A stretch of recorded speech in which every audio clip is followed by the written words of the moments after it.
You know, there are some really messed up subplots to fairy tales that nobody ever talks about. Today, we're gonna talk about it. Hello, my friends of the World Wide Webs. I am Susan, aka KindaQwerky. I love fairy tales just as much as the next Disney fan. But there are some things in fairy tales, in Disney fairy tales, and in just regular fairy tales that are kind of messed up. And today, I'm gonna tackle one of those fairy tales, Cinderella. So Cinderella is, of course, the classic tale of the girl who lives with her stepmom, is treated like a servant, meets her ethereal fairy godmother, who turns her rags into a gorgeous ball gown, mice into footmen, pumpkin into carriage, and sends her off in a glowing musical number to the ball where the prince is going to choose his bride. The plot gets tangled when at the stroke of midnight, she flees from the castle knowing the magic spell will be undone, loses her slipper, which for some reason the magic wasn't undone to, but of course the carriage turns back into a pumpkin, her beautiful dress turns back into her common one, her footmen turn back into mice and geese and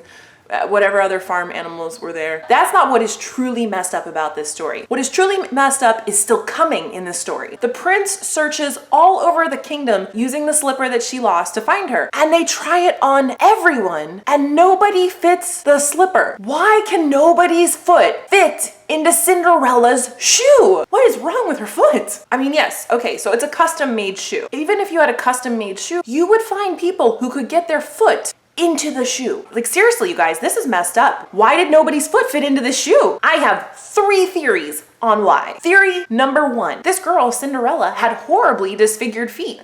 I mean, I'm talking like cloven hoof feet, like meh, meh, meh, meh, meh, meh. I really missed the point in the fairy tale where they talked about the tragic accident that wiped out her feet. That is so messed up. The second theory is actually the one that I'm most hoping was the case. Although, if it is the case, I feel like they totally slighted an entire population of people by omitting this fact. And that is that Cinderella was a dwarf. Only dwarf in the whole kingdom. There we go. My last philosophy for this, theory number 3, on why that slipper didn't fit. Maybe Cinderella was actually a child, in which case she didn't go because her stepmother and stepsisters were wicked or she had a cat that messed up her chores. No, the ball was just after her curfew, telling her to stay home. That's just good parenting. However, if she was just too young to go to the ball, that kind of makes Prince Charming a pedophile. Alright, so believe what you will. The real moral of the story is don't leave your shoe behind unless you have a very unique foot. Thank you so much for watching. Like it up, subscribe, comment, share, and I don't know. Might be safer to not know. Can I even say dwarf? Is that politically correct? Let's find out. Google, what is the politically correct term for a dwarf? According to Quora, such terms as dwarf, little person, LP, and person of short stature are all acceptable, but most people would rather be referred to by their name than by a label.